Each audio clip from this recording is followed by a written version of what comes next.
He threw that patch on, make it look like he was in a club, but he was never in a club. They want to be able to tack like 15 felonies upon jaywalking across the street. This outlaw motorcycle member and it doesn't matter what they stack on you. Because they're a friend or they know somebody and they start hanging them around and making them an official hang around. Next thing you know, they're prospecting. Before you know it, they got a patch. And I'm going, you've never been in a club. His dad was a bandito. He borrowed $100 from the club. It might have been 1,000. I don't know. But his own son was 86. I think it was from that point on, I was like, one day, I'm going to be one of those guys. And he said, if you don't get on a stand, you're going to lose. You're going to jail. I said, I can't take the stand. Welcome to this episode of Chatting with Staxx. I'm your host, Bill Staxx, and today I got Repo, Rod, and PeeWee. Right out of my hand. That's how powerful the bullet was. And yes, once again, I heard a bullet go by, this time the left side of my head. And I saw the hole in the door, and it wasn't a hole that I wanted inside of me, So I said, I'm getting the fuck out of here. I opened the door. I ran up the stairs. I was running and running and running. I didn't even know where the hell I was running to. I was just running through yards, jumping over fences. And then I started running, and there was this big grass field, which I thought it was grass, but they had a big giant swimming pool in the ground and they had a green cover over it. And I was running right for it, bro. I was going to go right into the pool.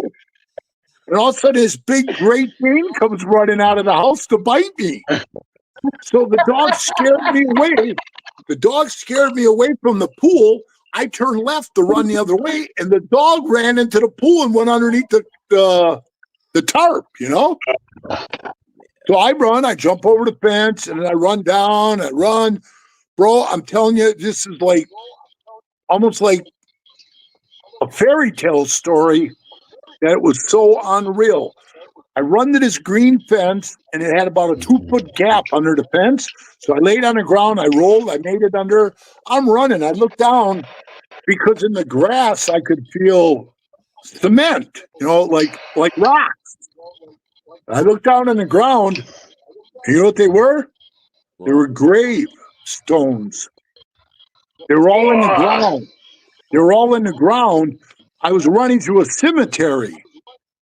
An old one. And there was no above ground markers. They were all down. The guy cuts the grass. He cuts the grass over the stones, everything. So, yep. I don't know if you guys are going to believe this or not. I'm going to say it because, honest to God, it really happened on my skid, man. I put it in my book, like I told you. I was running, and I didn't know where I was. And I could hear this woman's voice in my ear. She says, Charlie, turn now. Didn't tell me what way to turn. I just heard this lady's voice say, Charlie, turn now. And I turned to my left, and I went running, and there was these bushes about 10 feet tall. And I run up to the bushes, and I pull them apart, and I look, swear to God, Bill, on my skin, I couldn't even make this up to you. My car was sitting right there on the street in front of me. Yeah. And I told you I parked 2 blocks away when we walked. How did I come out right there by my car, man? Tell me that ain't weird. So I go to the front and I look down the street. Now there's like 5 cop cars down there, and they're all standing out in the street. So what am I going to do, bro? Come walking out between the buildings, get in my car and go? I don't think so. I'm a little smarter than that. So I go to the back of the building. I check the door. It's open. I go inside. It's a 4-family duplex, right? Yeah. I go down in the basement. I walk to the front. I go up the stairs. I open the door, and I walk out like I fucking lived there. I walked to my car, turned the door, got in, started up the car, drove away, went around the block. I saw this big sign say, Pine Lawn Cemetery. And that's where my grandma's buried. Wow. And I got these chills, and it gave me like the creep, But it was like my grandma saving my life. And hey, I never I never took another bike again. How old were you? How old? Probably, I would say I was probably maybe 28, 29. How many holes did your friend have? How many holes? Oh, wait. So I'm glad. Hey, no, I'm glad you brought that up. You're not going to believe this. So as I'm running through the yards, I hear boom, boom, 2 shots. And all of a sudden I'm running. I'm thinking, who the fuck is he shooting at? He had Bob, right? He had the gun right to Bob's head. So I'm thinking, it doesn't matter. Bob's dead now anyway. But I said, wow. I said, I hope he shot Bob. Because in my world, bro, like Repo knows. He was you. Right. Like Repo knows. We're so used to motherfuckers snitching on us, you know, or telling shit. So I was thinking, if they kill Bob, I'm free. Yeah. I'm fucking free, Yeah. bro. So I get home the next day. Remember now, this is back in the early 80s. When I get home, there's no cell phones. He calls my house phone, right? I pick it up. Hello. He goes, hey, are you okay? And I go, who is this? He said, it's Bob. I think he's in the police station trying to set me up, right? Yeah. Yeah. I said, Bob? Bob who? He says his last name. And I said, so what's up, man? What are you doing today? I just act like it was a normal day. And he goes, hey, I'm trying to talk to you, dickhead. He goes, he said, you got away, obviously, right? I said, what are you talking about, man? He goes, last night with the bike, man. I said, I don't know anything about a bike, bro. And he says to me, you can talk to me. I'm not in the police station. I'm at home. I'm like, how the hell did you get home? Mm-hmm. He said, bro, remember when you took off? And I said, yeah. He said, he shot at you? Well, he pulled me outside and he had the gun to my head. And the police showed up and the police said, hey, put that gun down. And he says, no, man, I ain't letting this guy go. He ain't getting away from me. And the cop says, put the goddamn gun down. And he said, no. So the cop grabs him and tries to take the gun away from him. And while they're wrestling with the gun, Bob takes off running. You know? Was that the gun going off? Yeah. So when Bob took off running, the guy knocked the cop down and he went boom, boom, twice at Bob, but he missed him. And so now I know he's a bad shot, right? Now I know he's a bad shot. Yeah. So Bob goes, yeah, man, I ran about 5 miles. I couldn't run anymore. I crawled into a doghouse. And I was sleeping in the doghouse, and then this big dog came out in the morning. And, man, I had to get out of there before he killed me. And I was like, man, this is the craziest shit I ever heard. And I swear to God, bro, I never, ever took a bike ever again. And when we were, when we got into the club and into the red and white guys, they, Pat had that motorcycle shop, and he didn't want any heat on him, Little at the time did we know, because he was selling a couple $1 million worth of dope, Yeah. But he didn't want anybody rocking his boat. So he told us, if you guys steal any bikes, buy any stolen shit, you're out of here. You're done. And I never saw anything like that happen in the club after that. Not in any charters I was in. What about But you, guys, guys would take your bike, though. When they threw you out of the club, they take your bike, Would you have to sign your bike when you first sign on? Do you sign your bike to them? You used to. You used to have to. You don't know more. Yeah, a lot of them were like that for the first year. Yeah. Yeah. Repo, how many people have you seen them sign their bike and then take the bike? Because you said you've seen a lot of people come through, right? Well, PeeWee could tell you the same thing. In the time that I was around, between hang-arounds, prospects, members, I can't even put a real number on the amount of guys that came and left. You know, there was someone that told me one time, it's a steamroller. The big red machine is a steamroller. Comes down the road at you, you grab on, and you hang the hell onto it as long as you can. And when you can't anymore, it runs you over, keeps on going, and never looks back. But, yeah, there was a lot of guys, a lot of... And I don't know how, you know, West Coast, but East Coast, I can't even... I truly could not put a number. It's in excess of probably 200 or more in my time that I saw come and go, day and night, you know. Hey, maybe we take a run down and hang out with this guy. He's not around no more. He's what? Yeah, they threw him out last week. And I think it was Arkansas.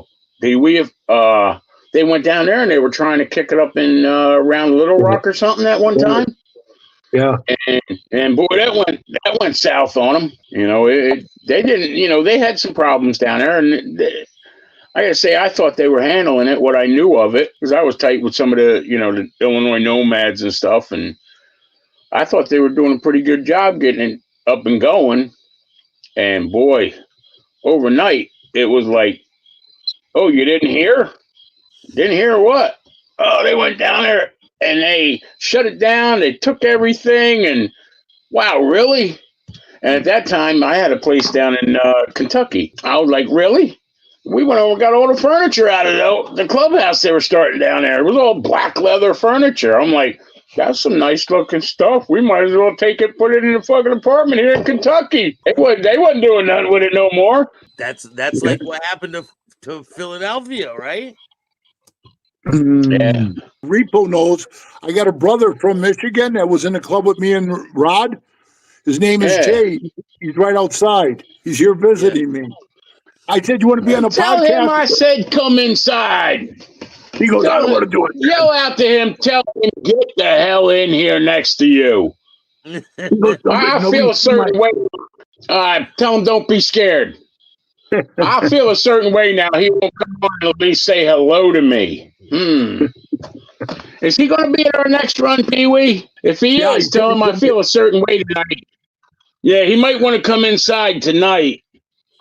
He saw you on Brothers for Life. Say welcome, Jay. Yeah, he showed it to me. He goes, "Hey, here's Repo," and I said, "Yeah, there he is." If everything goes right, this next one, wait till you see the bike I'm going to bring out that year. Yeah. You think it was crazy when I drank all that stuff that night and got on that bike and rode the mountain and rode? I still don't even remember riding back to where that hotel was. I just know I woke up there in the morning and the lady that managed the place, I was saying something about that pool out there. And she goes, yeah, I watched you come downstairs naked and jump off of it in the fence and go in the pool. I'm like, I did. Sorry. She's like, you're all right. You didn't bother nobody. Wasn't nobody else out there. I don't even remember. But that was some good fucking moonshine I was drinking that night. Oh, yeah. Your runs get crazy. I seen Sunday. I seen Sam Sunday. Yeah. Yeah, I saw him. Yeah, he said, you see Repo around? I said, I talked to him. Oh, but, yeah. He and I talk every now and then. But Jay and his son are here, you know, from Michigan. We were down in the shop, down by the shop there, and I said to him, hey, here, try this, man. He goes, what is this? I said, it's called Blackberry, man. It's moonshine. And he goes, the guys make it around here? And I go, yeah. And I gave it to him. He took a sip of it. He goes, holy fuck. I said, yeah, it's about 160. I think that night I left there, I drank, I think 2 pints or 2.5 pints of that pecan moonshine before I got on the bike. Whew. I don't remember. I just remember being like really tired, and I won't tell him, man, I'm gonna go back to the hotel, man. I'm really f***ed up. I want to go take a shower and slide in the rack, and I don't remember none of, and I think Dan was following me. He's like, man, you were like just zip, zip, zip. I didn't see a headlight no more. I thought you went off the road. When I was interviewing Jeremy, he was telling me that a woman they were all with was partying. She was drunk, and they didn't know how to get her back, so they bungee corded her and ratchet strapped her to the bike. Have you guys ever done that? And what do you do if you guys are in a pack and I have. One of your brothers gets drunk or something? Like, what do you do? Yeah, I usually stick them in a car or something. Right? Yeah. Yep. Like Repo said, call somebody come pick them up. Yep. If there ain't an old lady there with a cage or whatever, just have somebody get them in a car and get them home. I just never, Billy. I just never really had anybody ever on my motorcycle with me. You know what I mean? I never took like girls for rides, or I never packed my old lady going on most of the runs, because I figured, if I got killed, she didn't choose a life, I did, Yeah. And the reason I thought like that is because the time I talked about the chick I saw 5 of them in 30 years be killed, so yeah. I just didn't want it to be mine, Can you explain the situation? Well, I mean, it's just the road itself, like Repo tell you, the road's dangerous, like, I hit that retread tire, bro. I flew up and I flew over it. And when I came down, I went right into the stones and my bike just stopped. Thank God. Now, when Kevin hit it behind me, he had his old lady. He was the only guy packing his old lady. And he told me when he saw it, he leaned to the left to get away from it, and she leaned to the right. And I heard Jeremy tell me that. I heard Jeremy tell you that sometimes a guy tries to react and somebody might lean the wrong way. That's exactly what he's talking about. Yep. He leaned the other way, counterbalanced them, threw him over, and they tumbled. They just tumbled. And she lost her life. Yeah. She was stuck on the bike, right? He stayed on the bike. He flew off. Yeah, he's out of the club now too. I talked to him the other day. But what's funny is he got married after that, and he had a couple girls, 2 girls. He said that's his life now. That's all he does. So when he called me, he had me on FaceTime, He has daughters there, and he said, "Say hi to Uncle PeeWee." And they're like, "Hi, Uncle PeeWee." So it's kind of cute, He told me that he's been watching the podcast. I got to tell you, bro, it was funny. I was at the drag strip last Saturday. They had the Nitro funny cars here. I went to the races, and I went with another old greaser that I grew up with, right? Funny, I got a greaser shirt on today, see? Greasers for life. Yeah. So, I just don't smoke the cigarette. I leave that to Rod.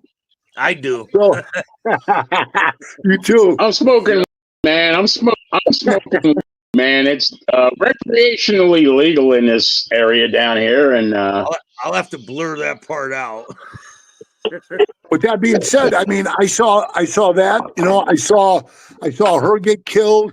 I seen a girl one time. We were riding way back where a guy's girder broke off the front of his bike on the expressway. The bike hit the ground. He went into a wobble. Bike flipped over. He went one way. His old lady went the other, and a semi ran her over.